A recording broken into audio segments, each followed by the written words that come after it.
Thank you so much for coming. I'm Kathryn Young with Jobs for the Future.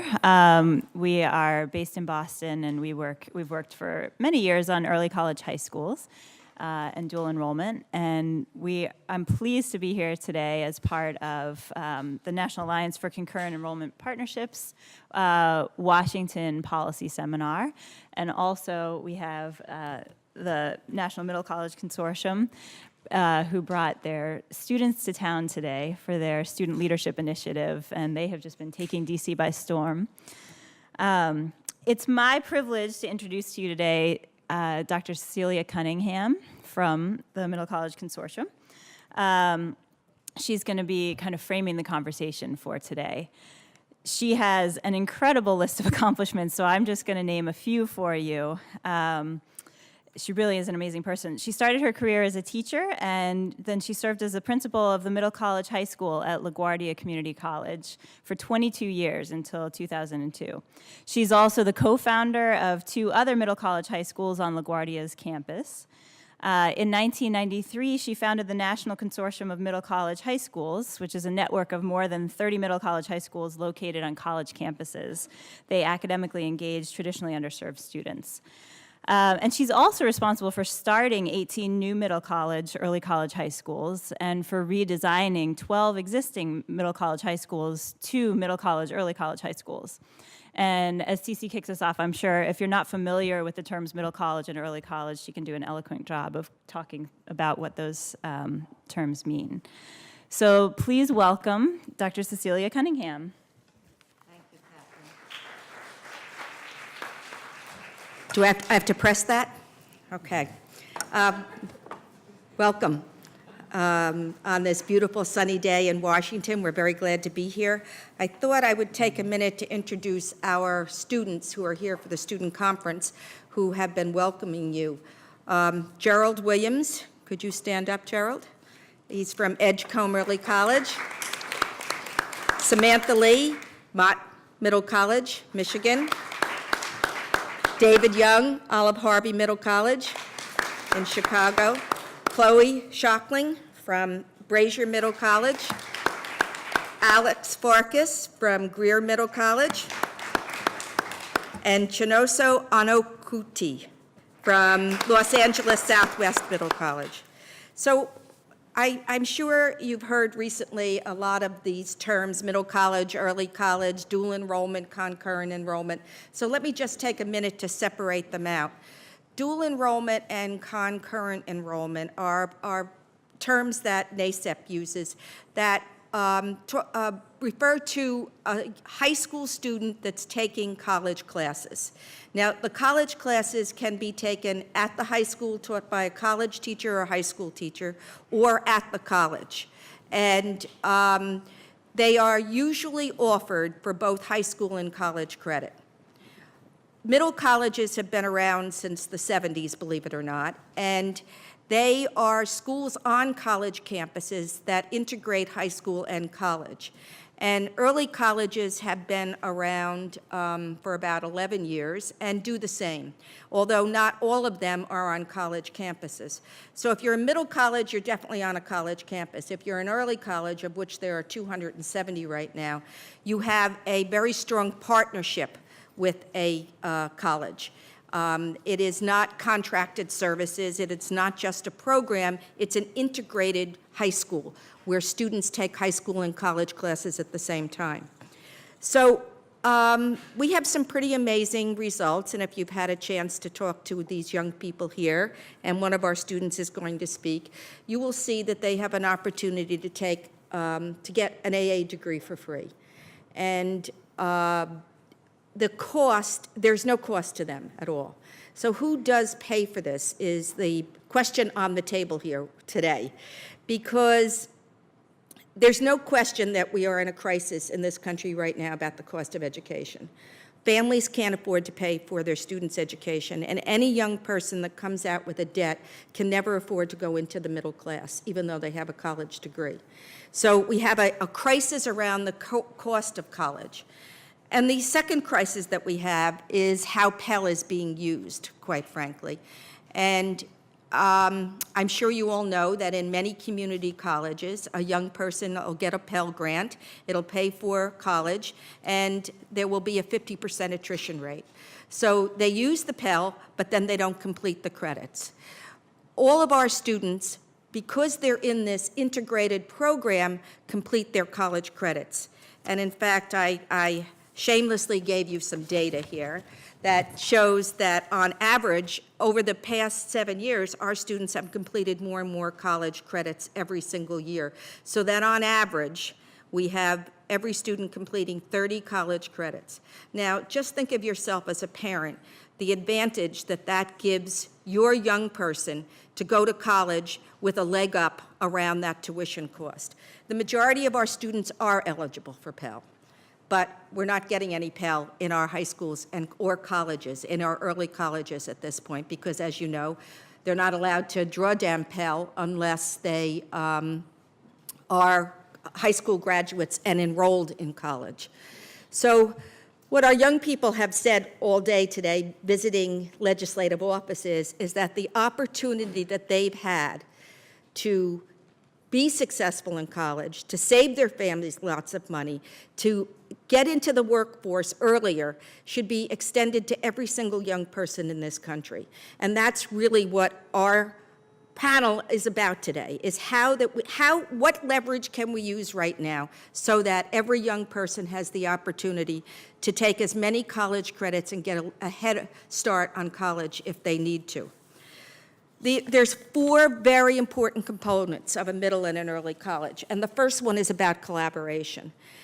It is not contracted services. You don't just pass a tuition over for a young person to go and take a college class. It has to be a structured program so that we know, for instance, in order for the student to pass that English 101, there's a big disconnect between senior English, which is usually literature-based, and English 101, which is all writing-based.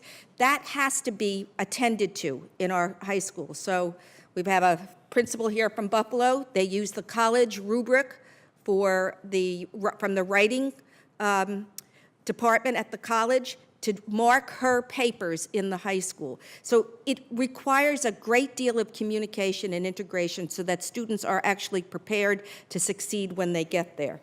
The academic program, as I said, has to be integrated.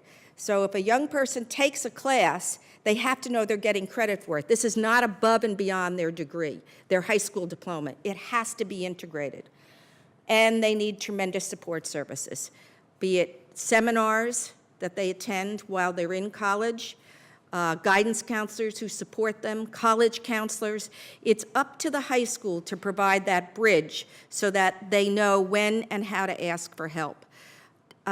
Don't forget that for many young people, especially children who are first in family, if you need help, then you may not belong in that place. And so it's very hard to ask for help when you're a 19 or an 18-year-old and you encounter some of the difficulties of college. By starting them younger, you allow them to learn how to ask for help and not be ashamed of that help. How many of you, no, you don't, most of you don't look old enough to live with teenagers, but you've all been a teenager, I'm sure, at some point in your life. So you know that something happens to the frontal lobe, around 15, and it can be tremendously wasted, those years.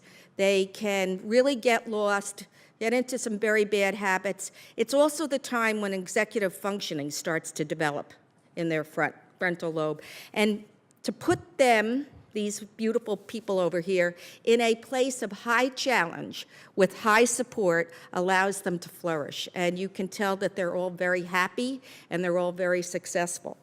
So I'll leave you with the data to look at. We'll answer any questions. But I think it's time that we shake up the K-12 and the higher ed system and figure out a way to meld it together in the interest of young people.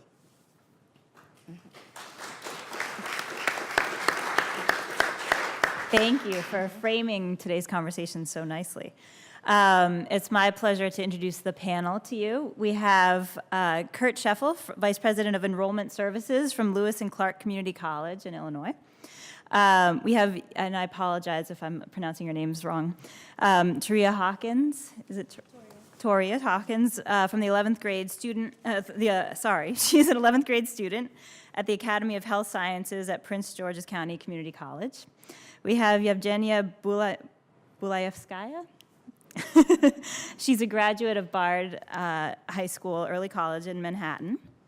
And then we have Michael Carter, Superintendent of School and Community Partnerships at Sinclair Community College in Ohio. Thank you very much. And if you could take a few minutes to each speak, and then I believe that we'll have Senator Chris Coons joining us today. So we will have time for a question and answers, and we may do it before or after the senator joins us. Kent. Good afternoon. I'm Kent Shuffle. I'm the president-elect of the National Alliance of Concurrent Enrollment Partnerships, or NACEP. NACEP is the national accrediting body for concurrent enrollment, and the organization works throughout the country to try to strengthen concurrent enrollment programs and drive as much quality as possible into the concurrent enrollment process. We feel that's the key. If that quality is not there, programs throughout the country are going to suffer. So NACEP works diligently to try to drive quality into concurrent enrollment programs in every way possible. I'm also the Vice President for Enrollment Services at Lewis and Clark Community College in Godfrey, Illinois. Lewis and Clark is on the Illinois side of the St. Louis metropolitan area. We offer our concurrent enrollment courses primarily in the secondary schools, taught by secondary teachers who have credentials that mirror the on-campus faculty. The courses in the high schools are offered at no charge to the students. Since 1999, we've offered more than 9,200 classes. The students have earned more than 316,000 credit hours, and those families have saved $27.5 million, and that's based on Lewis and Clark's tuition rate. In the current academic year, Lewis and Clark enrolled 2,636 secondary students in 420 career and technical education classes. The classes were offered at high schools throughout our college district in 13 subject areas. Some of our more unique CTE classes are in radio broadcasting. The college station upgraded to an HD signal a few years ago, and that upgrade allows us to broadcast multiple channels, and one of those channels is designated for high school use. We have 4 high schools that take part in that, and students produce all of the programming for that channel at their facilities at the high schools. We have other CTE students who take part in our annual trebuchet contest. The students use CAD software to design a trebuchet, which is similar to a catapult, and when finished building their trebuchet, they compete based on accuracy. The high school teams are also evaluated on their CAD drawings of the trebuchet with a written report on their design and testing work prior to the competition. Our model of concurrent enrollment in the high schools has proven very beneficial to the students. However, the practice has been impacted in recent years because of budget cuts in the secondary schools. The reductions have resulted in the loss of instructors who are qualified to teach concurrent enrollment courses. Lewis and Clark is working to offset that change by offering high school seniors the opportunity to attend on-campus courses at half the normal tuition rate. And in the fall semester of 2014, early morning courses are going to be offered at the college's community education centers, and students will have the opportunity to obtain dual credit and concurrent enrollment through those classes. Unfortunately, tuition costs will limit the number of secondary students who are able to enroll in those classes. Many secondary students realize they have the potential to earn a certificate or degree after completing assignments in their concurrent enrollment classes. The classes help students see a career pathway, build the necessary confidence to complete a program, and envision an opportunity for success. Students frequently earn many or all of the credits necessary for a certificate while still in high school. That accomplishment helps provide the necessary motivation for many students to complete a CTE degree. It's common for first-generation college students and their parents to be apprehensive and skeptical when considering a post-secondary education. The school district superintendent told me of a father who said he was going to encourage his son to enroll in the military because his son was not college material. The superintendent asked the father why he felt that way and pointed out to the father that the son already had college credit through concurrent enrollment classes. And the father's education had been limited to the secondary level. He did not understand the meaning of behind his son's participation in a concurrent enrollment course. and assumed the son's options were very limited after completing high school. While this student was presented with the opportunity to break the cycle and enter concurrent enrollment courses while in high school, many students are denied that opportunity. Lewis and Clark and national data both demonstrate the value of concurrent enrollment courses. Since 2007, an average of 70% of all new enrollees at Lewis and Clark have entered with concurrent enrollment credit. The success of concurrent enrollment students can be seen in a recent report from the National Student Clearinghouse. The report states that students who took dual enrollment courses in high school were more likely to graduate from college than those who did not. The completion rate was 66%, which was 12 percentage points higher than students who did not have a dual enrollment experience. Lewis and Clark is currently taking part in the Department of Education's experimental site initiative for Pell Grants. 4 students have been selected to take part in Pell Experiment 2, which applies to short-term programs that are 15 weeks or less. The students plan to complete the Certified Nurse Assistant program this summer and then be eligible to enter the workforce. Lewis and Clark is also taking part in Experiment 1, which will begin in the fall semester. It will allow students with a bachelor's degree to enroll in a vocational or career program. An additional 5 students who met the eligibility requirements were not chosen due to the random selection that is part of the experiments. We're expecting additional applications as more students become aware of the experiments. There are many factors that impact potential students when they're considering post-secondary classes. Work schedules, transportation, tuition, textbooks, and supplies can all be a concern that must be dealt with. However, all of these concerns are easier to address if financial assistance is available. The aid can be the difference between a student who shies away from post-secondary education and a student who attempts classes, experiences success, and then develops the drive and ambition to earn a college credential. An experimental program for CTE students would also be a factor in helping to reduce long-term debt for students. If students are able to receive assistance and complete CTE courses while still in high school, they will be eligible to complete their credential and enter the job market in less time. The quicker process could result in less student loan debt. The experimental program could be a key factor in increasing the number of secondary students who continue into post-secondary education, and their decision to continue will impact themselves and our economy. While establishing goals for the number of college completions and degrees is an endeavor that could produce positive economic results for individuals in the country, many secondary students lack the resources to be part of that effort. The desire to earn a college credential may exist. However, the means to achieve that dream may be out of reach. Offering an experimental Pell program would help many students build the confidence they need to earn a degree, provide the financial boost to begin the endeavor, and make it feasible for students to achieve post-secondary success. Thank you. Thank you, Kent. Toria? Good afternoon, everybody. My name is Toria Hawkins, and I'm a third-year student at the Academy of Health Sciences. My school is located on Prince George's Community College campus, and it's a relatively new program. It's only been around for 3 years. Excuse me. So, like I said, it's only been around for 3 years. I am going to be part of the first graduating class, and I really want to share with you the benefits of actually being a part of this program. It is new, and like many other schools that are middle college, early college, it is very small. My school started off with only 100 students, and each year it adds 100 in each class. So by the time we get to, we'll have 12th graders, it will have 400 students. For me personally, I heard about this program through my grandmother. She's always helping me with my academic opportunities.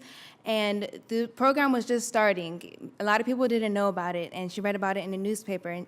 And after that, I talked to my counselor, took the test, and I got in. And I must say, it's one of the best experiences I've had. The school I was going to, if I hadn't got into this program, was called Largos.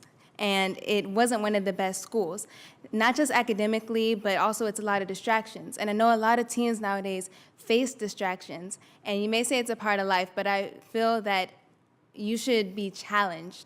And that's exactly what middle colleges do, early colleges do. They challenge you. a lot of people think teens can't do this, can't do that, but you have to let them try. You have to give them that push and let them know they can do more than they think they can do. The school really prepares you. That's a big thing. College readiness, they implanted that in us day one.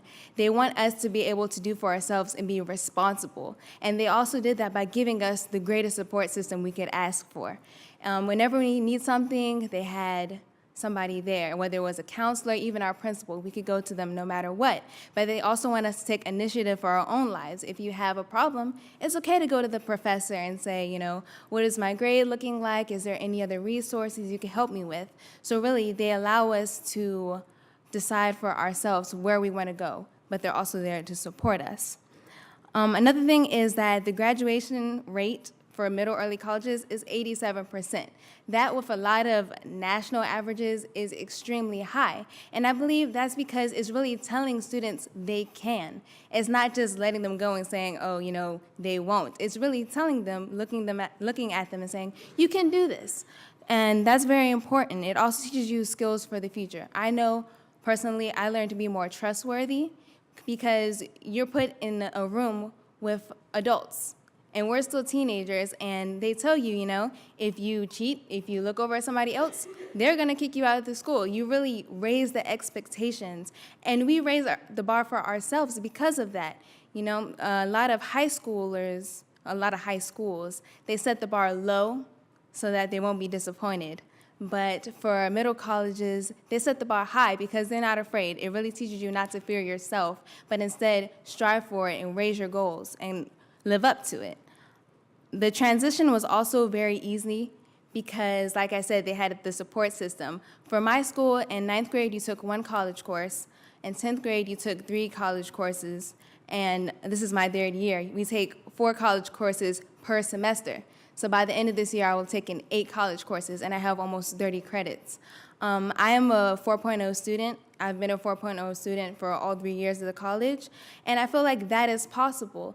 It's become normal. Now you may think, oh, she takes calculus and anatomy, physiology all in 1 semester. You may think it's difficult, but it kind of becomes the normal for you. And you realize that that's possible. A lot of things that you really didn't think you can do, you just go for it and you try because you know you have somebody there for you who's going to tell you, you know, just if this is your dream, you can do that. So I feel like middle early colleges, it really helped me stay on the right track. I was a good kid before, but you know, life has its distractions, it has its choices that you can go, you have to choose for yourself. So I feel like being with like-minded people who want to stay on the same track, who have the same dreams and aspirations, whether it be health sciences or engineering, it's really good to stay together. And a lot of kids feel like they're alone around this age, but having that such a strong support system as early and middle colleges there, it makes all the difference. And funding is an extremely big part of that because you need the resources, you need the staffing to be able to make dreams like this come into reality. Thank you.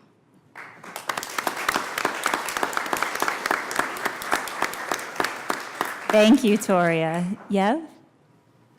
Hello, everyone. My name is Evgenia Bolyevska, Yev for short, and I'm a 2003 alumna of Bard High School Early College. I was part of the first graduating class of the first year of Bard. I actually have a pretty similar story to you in that my grandma found out about the school in a newspaper, but more on that later. I'll just share my personal story, and I hope that that insight will be helpful to understanding what early college is all about. So currently, I work for City Year. I'm their national director for major gifts programs. I've been in fundraising for quite a few years now. I'm very passionate about it. And I'm very involved in BSEC. And personally, I have a 20-month-old son that I can go on and on about. But we're here to talk about a little bit earlier on in my life. I was born in Odessa in the Ukraine. My family and I immigrated here in the early 90s along with other Russian-speaking Jews as refugees. So I came here, we were welcomed by the Orthodox Jewish community in Brooklyn. So I went to an all-girls school on a full scholarship that was for financial need. And there was nothing there. There were a few resources for me. So there was no English as a second language. They just threw me in and decided to see what would happen. And luckily, I was at the age, I was 6 years old, so I picked up quickly and it was okay. But I really didn't have a lot of the foundational learning in terms of math and writing. My vocabulary was pretty poor.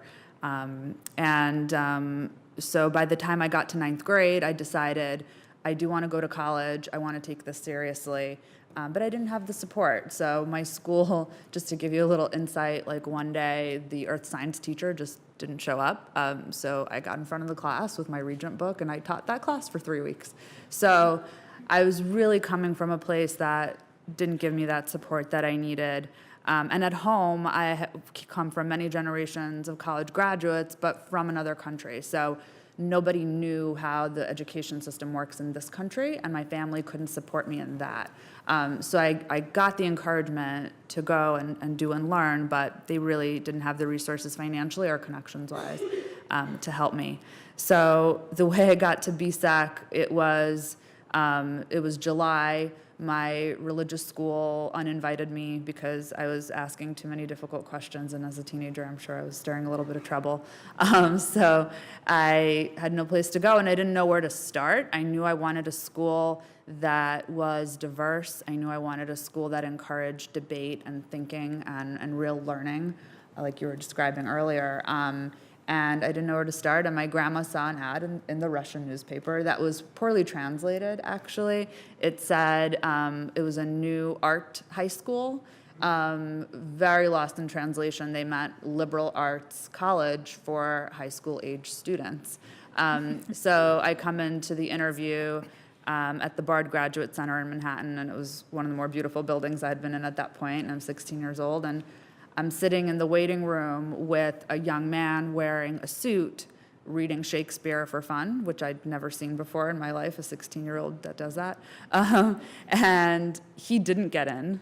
And I was like, oh, I don't stand a chance here. I have to explain all these failing grades on the religious side of my report card, and that B that I really struggled for in trigonometry, and that should be easy for me. So when I saw that he didn't get in, I was really at a loss for words. But I understand now why they accepted me and not him. I think they were looking for students who have the ambition and the drive and want to learn and want to go to college, but don't have the support to do so, don't have the foundation in their education to do so. And that kid would have been fine. They needed kids like me. And so my class was really comprised of either first-generation American immigrants like myself, people who were the first to go to college in their families.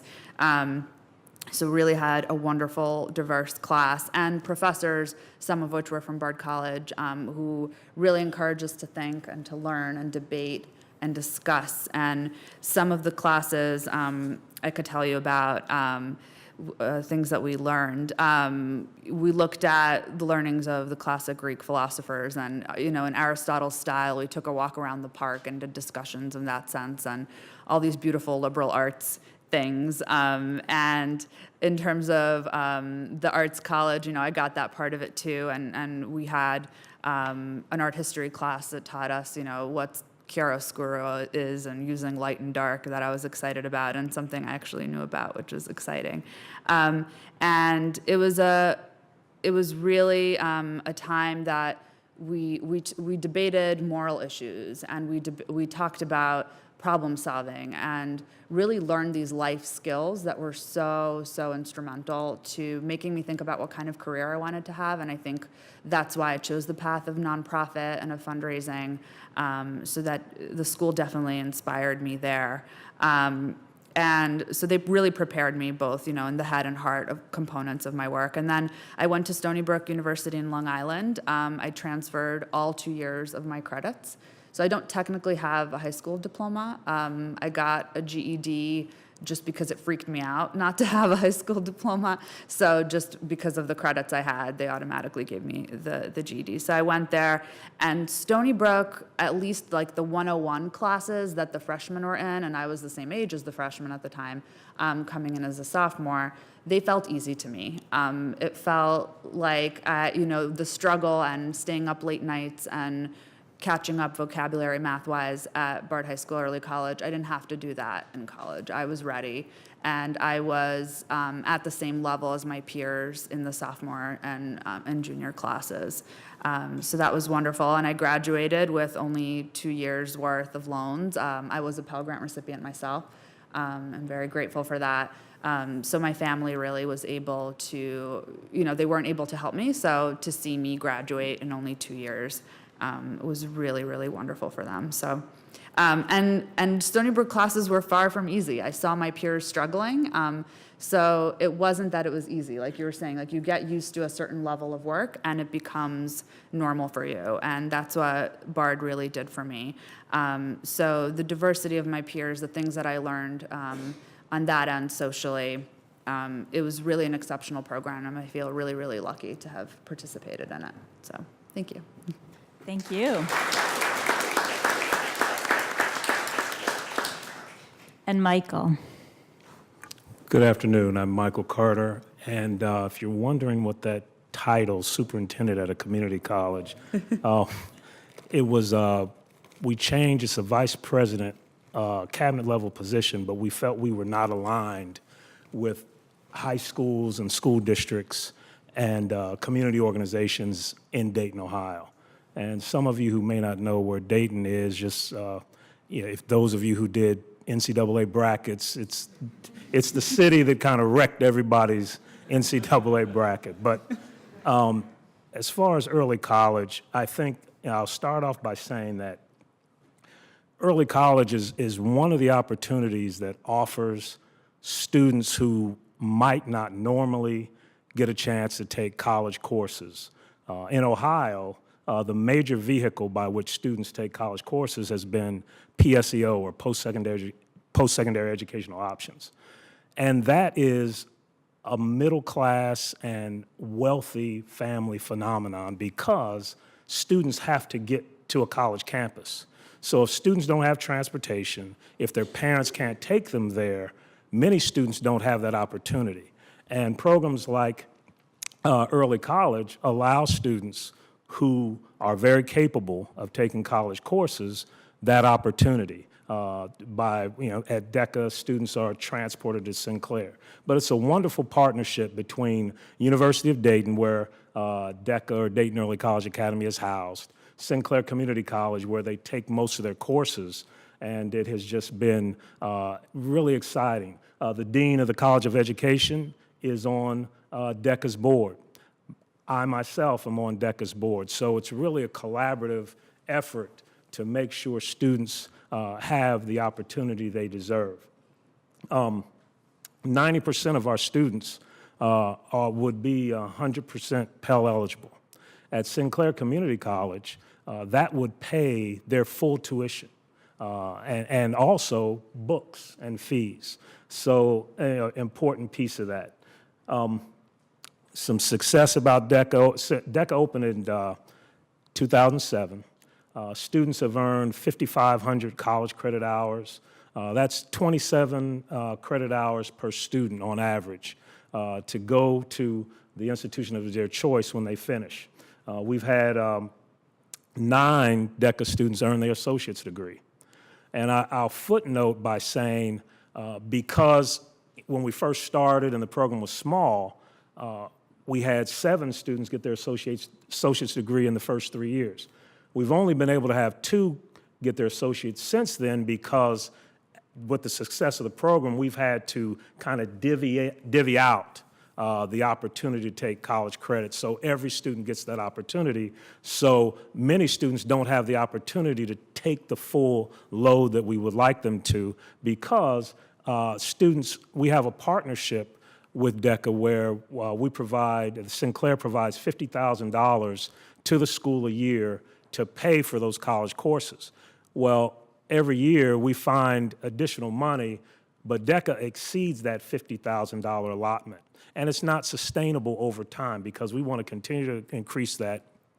At our last strategic board meeting, we talked about the goal should be that every student should have the opportunity to get an associate's degree if they desire. Something I'm really excited about, in Montgomery County in Ohio, our most, and college completion is something that as a nation we need to improve. Our most affluent district in Montgomery County, its college completion rate for over 6 years is about 68%. Since 2007, and I know it's a smaller set that we're dealing with, but DECA students have either persisted or completed their college within the 6-year rate at 84%. So students, you're talking about students who in many situations are just in tough circumstances because they have that grit and ability to do the work. They're completing, and they're completing at a very high rate. So there's no debate as to whether the high school's credible, whether what they're doing is less than, because the data shows that they're doing very well. When you talk about the last 3 classes at DECA, 100% of those students have been admitted to college and gone to college. So started off with about 85 to 90%. In the last 3 years, every student has graduated from DECA, including this class, which will graduate in about 3 weeks. They have been accepted and will attend college. So that is really something that we're really excited about, and it's energized the community. Some of the success at DECA has led us to an initiative called Learn to Earn, which is a countywide initiative to increase the rate of college persistent and completion throughout the county, because we know it's not high enough. So DECA is kind of the benchmark that we use, that this is something that will benefit our community. And what we found in our community is low-income students and DECA students come back to the community. Many of our students in affluent families, and because we're in a community that has had a lot of job loss, a lot of industry has left, affluent students who go to college, they never come back. Students who are high poverty, they come back, whether, and our data has shown that, whether they have a college degree or not. So if they have a college degree, they come back and boost the economy, boost the morale of the community. We've got 3 DECA graduates who are teaching at DECA. And that is just a powerful story when you talk about their personal story, but also to be teaching students and for us to talk to students who are currently at DECA trying to achieve their goals, and they see someone much like them who has been able to attain the desired goal that they had. So we're really excited. Sustainable funding is really important simply because it offers every student an opportunity that everyone who desires to go to college should have. Thank you. Thank you. Thank you very much to our panelists. I think I'd like to do some question and answer right now. You all talked about, I'm going to take moderator's privilege and ask the first question, and then I'll open it up to you all. You all did a great job of framing kind of how students in your programs benefit from early college, middle college, dual and concurrent enrollment. I would love to hear a little bit more about what would it take to make these opportunities available to more students, low income and minority students, students across the country. We've gotten some great data back on all of these strategies. There's now a randomized control trial study through the American Institutes for Research. So the data is coming back very strong from these programs. And I would love to hear your thoughts on how can we make them available to more students? What would it take? And any of you can feel free to jump in at any point. I think the Pell Grants would be an excellent start, obviously. There are just so many students who can't get that start because they lack the funding to make that first step. The Pell Grants would be a big factor in making that first step. Along with that, if there was any opportunity for grants to the institutions to allow the students to just enroll at no charge, if there was some sort of funding mechanism so that students could be able to begin a college career without having to have that financial burden hanging over their head, whatever that be, whether that be a Pell Grant, some type of grant program, whatever, I think it would make a big difference. I'd like to take a slightly different tactic here. We've invested a lot of money in the Common Core, right, which has increased expectations and outputs and outcomes for students. But if you've noticed the newspaper recently, there's tremendous problem with all of the testing, right? That's going to hit because of the use of technology and the amount of effort that's going to be needed to test to the Common Core. I suggest that dual enrollment is a college readiness criteria that we could use rather than tests. You know, if students can do well in college classes, we've already got it built in. We don't have to add another layer of testing and spend money on the resources on testing. It would also promote better collaboration between high school and colleges. We are separate silos, and we can't afford to be separate silos in this country anymore. It's too expensive.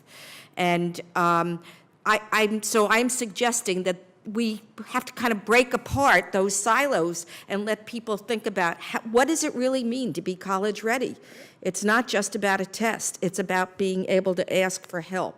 It's about being able to take on a diverse perspective from your own. And I think the real work of these dual enrollment early middle college programs is, in fact, better evidence of college readiness. And I think that's a great point. And to add, you know, we looked at the data of our early college students, and in fact, all the students that we had taking college courses while they're in high school. And their success rate, in fact, 94% of our students who are taking college courses in high school had A's or B's. And if you compare that, now we know that community college, there's no traditional student, but if you compare that to students who traditionally go after they graduate from high school, it's about 72%. So that eliminated any doubt as to whether these students are college ready, because they complete, they do well, and it has the subtle effect it's had at our college. You know, there are a lot of preconceived notions about high school students, and they're not ready, they're not capable. And my pushback was always, if they didn't self-identify, how would you know the difference between a high school kid and a 19-year-old? You know, but the data has shown that these students are ready and they are competitive and they want to do well. So I think that there have to be multiple indicators to college readiness, not just a one-event test. So Pell would incentivize that discussion, right? Because the students are in the K-12, but they're in college, and we're asking that the money be passed across the institutional lines. And I think it would engender better collaboration and more discussion. Thank you. And one quick question. Both of the students, Toria and Yev, you talked about how early college and middle college changed the way you think about your college aspirations. And I would love to hear a little bit about how it changed the way you think about your career aspirations as well. And Kent, I know you have several programs that help students think through their career paths as well.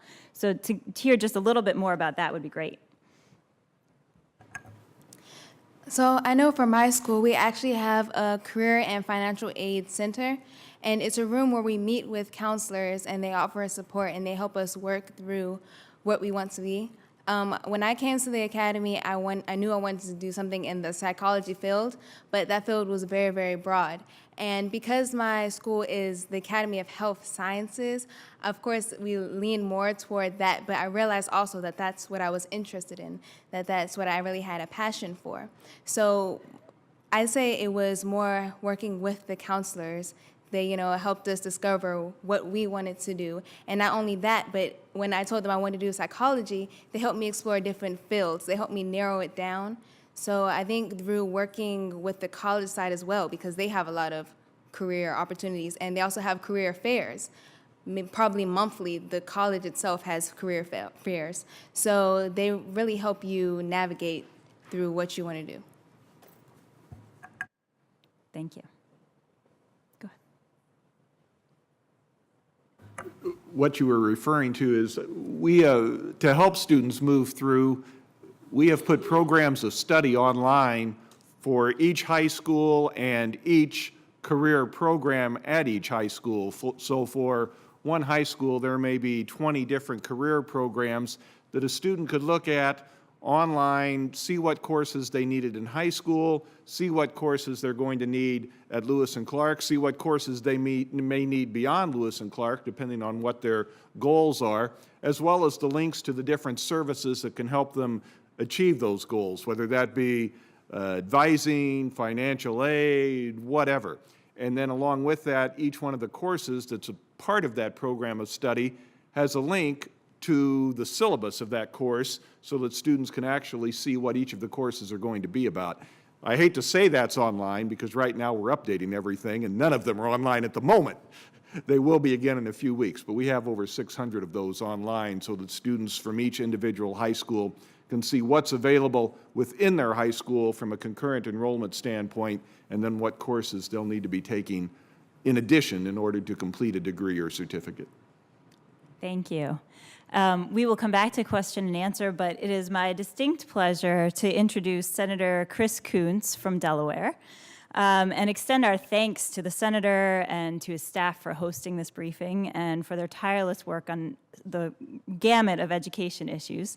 Senator Chris Coons has been a strong champion for families and students in education, not just in Delaware, but across our nation, since coming to the U.S. Senate in 2010.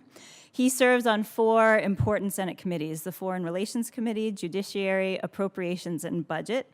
So he clearly does not shy away from tough issues. He even has the privilege of addressing head-on all of the funding issues in our government at the moment, and he is clearly a brave soul. We are specifically fortunate to have in Senator Coons a champion of early college, high schools, and dual and concurrent enrollment as strategies to increase high school graduation rates, improve college success rates, and save students time and money while earning their critical post-secondary credentials. The senator got his start in politics at an early age, and he has dedicated many years of service to the state of Delaware, including as county executive in Newcastle County for 6 years. Before his public service, Chris Coons worked with the education-oriented I Have a Dream Foundation. His education legislative proposals have helped change the national conversation around ensuring student success in America. From early childhood education to turning around schools to his bipartisan American Dream Accounts Act, which would increase the number of low-income students able to access and complete a college education. Senator Coons has been a strong champion for students and for innovation in education. We are so pleased that the senator is able to join us today. Let's extend a warm welcome to Senator Chris Coons. Thank you, Senator.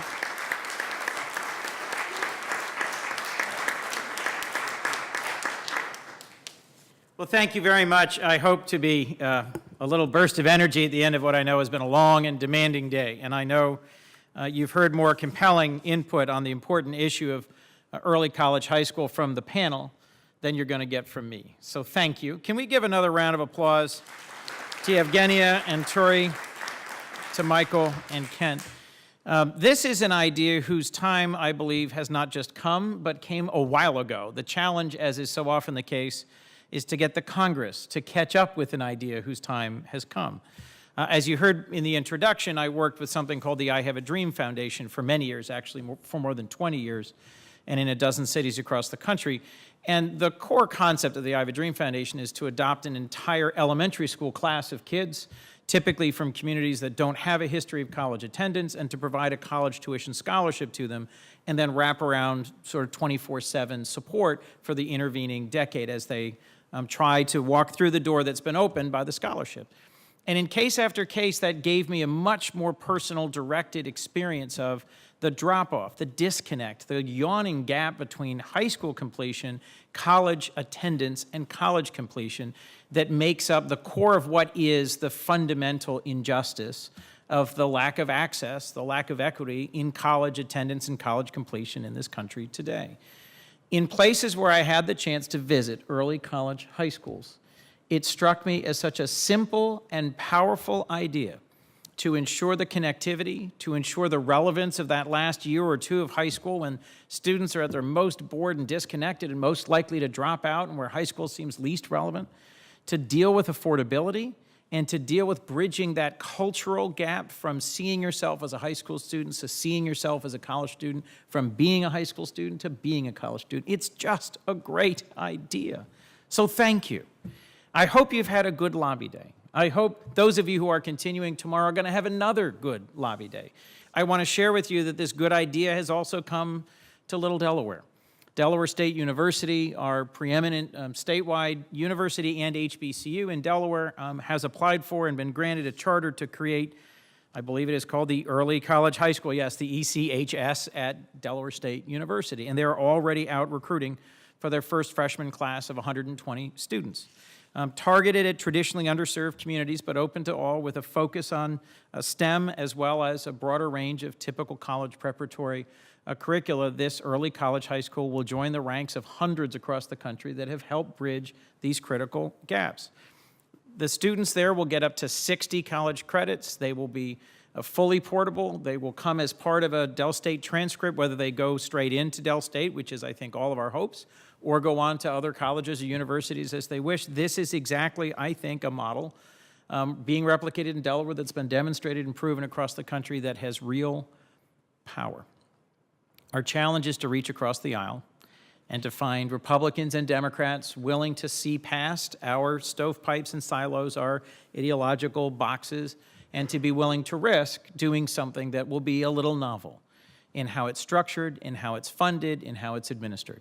Nothing good gets done here without compromise. So I hope that you will share with the folks who work with me in education your successes and challenges as you've gone and worked the Hill today. I hope you've gotten to meet with the brains of the outfit, which is, forgive me, not the senators and the congressmen, but the incredibly capable and energetic 25-year-old staffers who actually make the place work. And I hope to the extent you've got advice or insight for me about how we can strengthen this basic idea, this proposal that has been crafted and recrafted into a bill, but that is so far a Flying Dutchman looking for Republican co-sponsorship, how we can keep steering it forward. I'm grateful that Senator Portman and Senator Rubio have been actively negotiating with me. Senator Rubio and I became senators at the same time. Senator Portman and I became senators at the same time. And through the introduction of mutual friends, we've actually done a number of bills together. Senator Rubio and I'm a Democrat in case you don't know that. Senator Rubio is a Republican, I suspect everybody knows that. I thought when we got here, the only thing we had in common was the Tea Party helped elect both of us, but in complex and different ways. He didn't think that was all that funny the first time I said it. But we have ended up doing 5 bills together. Across a very wide range of issues, from college access, one of our first bills, to immigration, to we've just done one now on reforming the national labs to help them spin out intellectual property and start up small businesses and to make sure that they're more aligned and they're more lean. We can work together across this seemingly unbridgeable partisan divide, but it will take hard work. That hard work requires your energy and input, your connecting with your home state offices with concrete examples, and your criticism and input to help us sharpen our focus. Please don't give up on us. We won't give up on you. And I hope that we can learn the good lessons to be learned right in front of us from students, from graduates, from administrators who have led capably the roughly 300 early college high schools across America. Thank you, and good luck.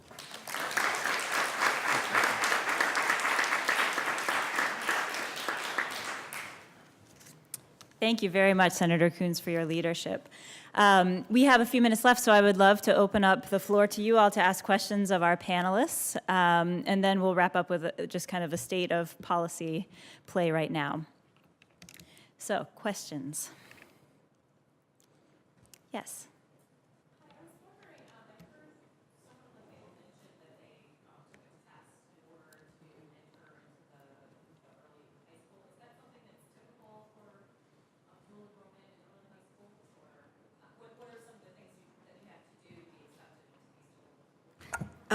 It's very dependent on the district in which they're in. So in Buffalo here, to qualify for Sue's school, you've got to have, a middle average, no test scores.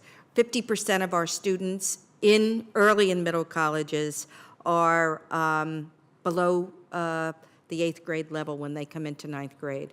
So and they do equally as well as the students who come in above. So it varies from place to place. If they're charter schools, it's a wide open admission. There is an application orientation process usually that, because you are asking a young person to commit to spending a lot of hours going to high school and college. You know, it's much longer than the typical high school day, and not too many of us offer sports programs. So they have to decide that that's not for them. But there are plenty of extra activities that go along with it. So it does, in some cities, you know, it's total open admission, it's lottery. Like in New York City, it's lottery. So it very much depends on the place. However, to actually get into the college classes, you usually have to pass the AccuPlacer or the Compass. There are some places that do have co-requisites so that you can take a class that doesn't require passing that. And there are some places that use developmental ed in high school to help students with their skill development once they figure out this is what they want to do. And there are some places that will allow a principal and a guidance counselor recommendation for the student to go in. So it varies very much to the community, and it is very dependent. It's very college-driven. Michael? We won a huge victory as far as the college readiness piece last summer. And, you know, I spent several years in K-12, so articulating what K-12 and, as you said, higher ed, they do not align very well. But what we have been able to do, and just are doing it now for the first time, with DECA students, if you are a junior or senior and have, in liberal arts, you've got 2 years of college prep English with a B average and school's recommendation, you can take college level courses that will transfer to any public institution in Ohio. In science and math, if you've taken at least Algebra 2, B average, and the DECA staff recommendation, you can take college level courses. That was huge. It was a huge step for our college because there's a lot of resistance toward that. But as was stated, the only, you know, what we were looking at solely was in our particular case, an AccuPlacer test, which we felt did not necessarily determine college readiness. But it is the single biggest. AccuPlacer and Compass are used Yes. all the time. Yet, we know that it's what everybody says are soft skills, you know, persistence, organization, time management, which all of these young people have had a chance to practice while in high school. That's what makes the difference. You can always make up for your skill deficits at any moment. Just because you pass a test or not does not mean you're going to complete a college degree, you know. Thank you. Other questions? Yes, and if you could just state your name and your organization or office, that would be great. Hi, my name is Carrie Ward. I'm with the National College Access Network. I might be jumping ahead to the policy closing comments, but there were several mentions of possibly using the Pell Grant to pay for this for high school, so I'm wondering whether or not there's a concern that students will use up their Pell eligibility before they're able to complete their degree, because the Pell Grant has a time limit on the number of semesters it's allowed to be. So I'm wondering if you consider that in the proposals. Sure. I think that's a great point. We know that the number of semesters of Pell eligibility has been reduced recently. And I think the proposals are all still in the developmental stage, so there is no one set proposal at this point. I do think that the folks thinking through these proposals are absolutely thinking through that issue because it's a big one. And you know, parameters would probably need to be put in place to ensure that students are using these Pell Grants for, you know, a trajectory that gets them to a college credential. And maybe there might need to be some safeguards in place to make sure that the credits were actually earned by those students. But that is absolutely something that's being thought through as part of this process. I think one of the keys there, too, is advising for the students. If the students aren't getting good advising right from the start, it increases dramatically the potential for that problem to occur. Ideally, I'd like them not to use one semester after they finish high school, no matter how many credits they take with them. I'd like another way to fund this, ideally.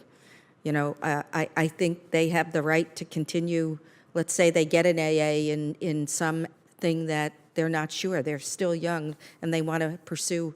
Many of the BARD students I know took the full 4 years after they finished because they got financial aid. But we've got to break it open somehow, right? Because colleges are resistant, don't say they don't have the resources, and school districts don't want to lose their FTE to transfer to colleges. So we somehow have to break the logjam. Yes. College in New Jersey, and when we think about this, I'm really focused on the issue. College completion really is very much about the remediation there, you know, and so we get students under resourced to begin with, and they come into place, particularly in math. They're at high risk of not completing anything. So That's right. when we think about, as I said, what we do, we do nothing else. I mean, I'm happy to work with the school to offer French, but that's not, and I think even in terms of priorities for Pell Grant, that's not as powerful as meeting students where they are in their senior year, keeping them going, giving them the skills so that they don't lose it and find themselves in a remedial hole, which puts them, that's where, to your point about the 50%, you know, that we cycle through millions and millions of dollars that way. So build their confidence, and that's really been our recent focus. And we've had some tremendous success in 2 districts that are mostly free and reduced lunch. We've had students completing our college pre-calculus. We bridge them up in the summer at 95, 98%. That's not true on campus. It's not true in Rutgers. Yes. So we're focused on English, math, and we're testing them early, and then we're doing, to your point, bringing them up to speed with not our college remediations, but with like my foundation labs, so that we get them up. The idea is get primed, stay primed, get ahead, because I think that can be life changing. So maybe if it becomes a resource issue, and it always is, Yes. and you want to prioritize here, let's be sure that it isn't just creating savings, you know, that it gets focused on where the risk factors must are. Thank you for that important point. I think that speaks to kind of the efficiencies created here, the time efficiencies for students, cost efficiencies for They don't even know students. they're at risk. You know, that's kind of the point of that group. But in Jersey, we require 3 years of high school math. And one of our districts, they have 15% taking math in their senior year. Now they have 85%.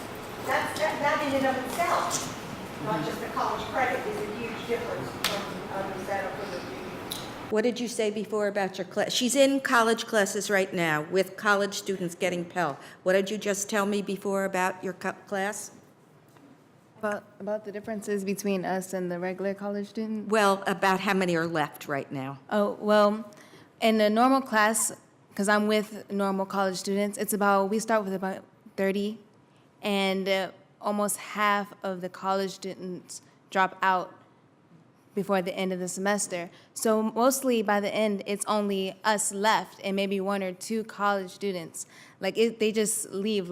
It's every week we lose maybe another 2 students, even now towards the end of the semester.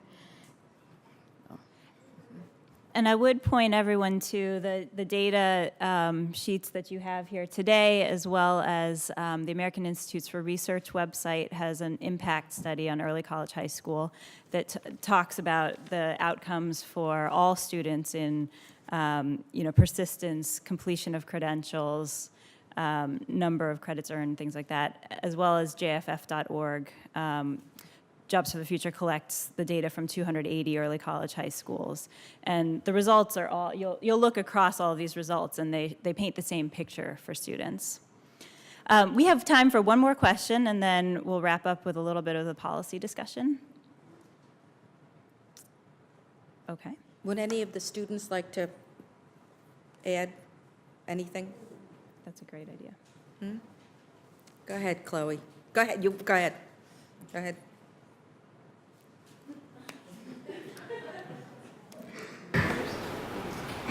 Hi, like she said, I'm Gerald Williams, and mostly I enjoy the early college for multiple reasons. Like Toria said, it's a big experience, it's a great experience. I came from a family, my mother's the first one to graduate from college, and she wants me to be the next one, of course. The early college, more or less, is the best thing there is, and I say that because I've been to public high school all my life. I've seen bullying, I've seen the teachers not really caring, I've seen the teachers just saying whatever and just sitting behind the desk. You don't see that with early college. You see multiple teachers trying to help you. You see small classes, always having people wanting to help you, always having someone there saying, if you need help, I'll be here. I'll stay after school to help you. I'll come earlier in the morning to help you. I'm that kind of student. I need help. College classes. I see the same thing she sees. It's not the high school students that are dropping. It's the college students that come in there, they're saying, hey, I can't handle this. Yet they're coming from a traditional high school and they can't handle this. But we're coming from early colleges and we're like, oh, this kid, I do this with my eyes closed. Nothing difficult. Or if we're having trouble, we're not the ones that are going to say, hey, we're going to leave this class. We're going to say, hey, we need help. Let's find us a tutor. We need help. Let's ask a teacher. Because our education is important to us. When you go to an early college, they write you with education is key. Education is purpose.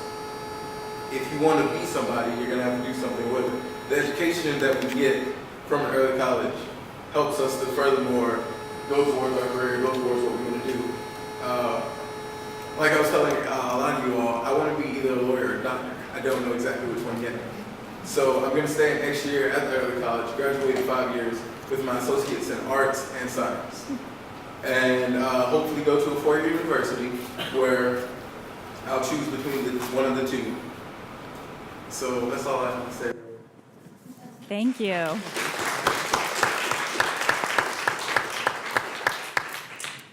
So very briefly, I think as you can tell from the discussion today, early college and dual enrollment are pretty prominent in a lot of policy discussions at the moment because they've discovered these folks and how wonderful their programs are. We are seeing legislative proposals to expand access for students through a number of vehicles, whether that is discretionary K-12 funding, discretionary higher education funding. There's now talk of federal student aid and how to possibly make that available to some of these students. And then other vehicles like the major reauthorizations, Perkins Career and Technical Education funding. We saw last summer several successful bipartisan amendments to the Elementary and Secondary Education Act that would just expand access to dual and concurrent enrollment and early college. So we're finding that this is a very bipartisan and bicameral issue. At the same time, the administration has been doing a number of things to promote dual enrollment in early college. They have included it in both existing grants and grant proposals. So there was recently issued the Youth Career Connect grants that would kind of create 9 through 14 pathways with a career focus. So you would be getting college credit as a part of those. Their high school redesign proposal also included college credits earned in high school. School improvement grants encourages early college and dual enrollment. There are several investing in innovation, I3 grants focused on this topic. And then the latest Race to the Top proposal also includes references to early college and dual enrollment. And then their blueprint for Perkins Career and Technical Education reauthorization includes a structure that looks very similar to earning college credits in high school. So it's an exciting and encouraging time with several opportunities to try to work to scale what's working already. And the data that we have, just more and more data keeps coming back showing that these are successful strategies, not just for all students, but particularly for low income and underrepresented students. So I think there are lots of opportunities out there. The question is what we make of them. And I just encourage you all to continue to gather information, and we're happy to continue to provide information on the progress of these strategies. Thank you all for coming today, and we hope that you stay tuned into this issue.